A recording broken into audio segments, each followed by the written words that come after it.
President Trump's pledge to wipe out the notoriously violent MS-13 gang is gaining traction in New York. Authorities say 45 gang members, including 39 linked to that notorious gang, have been arrested in Long Island in a recent sweep.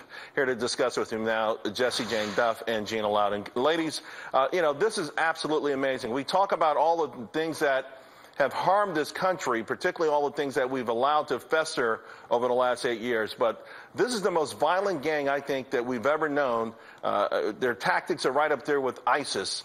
And I don't know how they got in New York, but they have been wreaking havoc and they have destroyed lives, Jessie Jane. This is great news. Absolutely. They are actually the greatest threat to the United States outside of ISIS.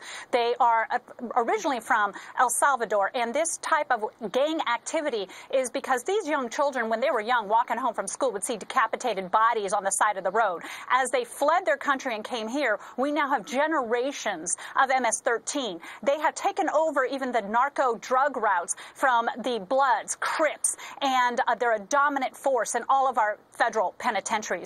They are a great threat, and this is wonderful that ICE is going after them aggressively and holding no punches on this. Yeah, Gina, this was a key campaign promise. Jeff Sessions came to New York. He went to Long Island. He promised that community that he would fix these things on behalf of President Trump, and they're getting it done.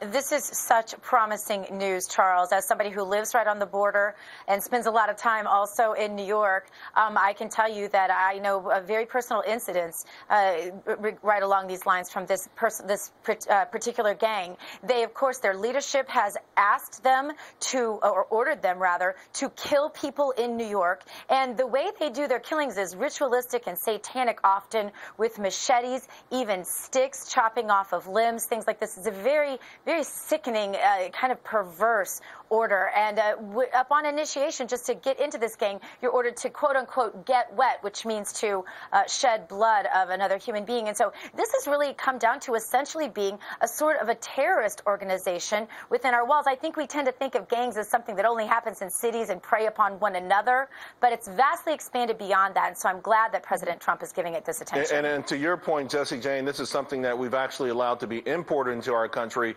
Does this bolster the argument for building the wall immediately? I mean, it's sort of gotten, sort of fades into the backdrop every now and then.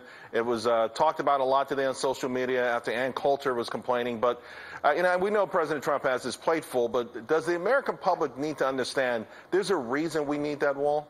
Yes, there are actually a lot of the youth that have come over the borders to flee from the countries that they're in. They've had about 150,000 youth, and we're talking unaccompanied youth, and many who were smuggled into this country. And they have been settled with the offices of relocation for refugees. Now, these people are very vulnerable. Many of them are not part of MS-13, but become victims of MS-13, but that is where they recruit them from.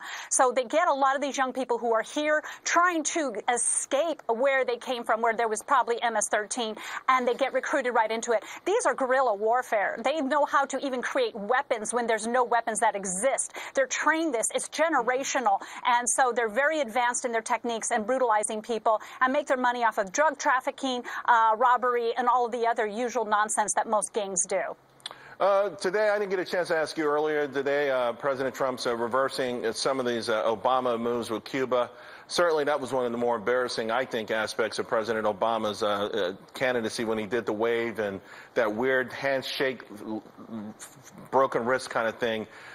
Right move for you, Gina?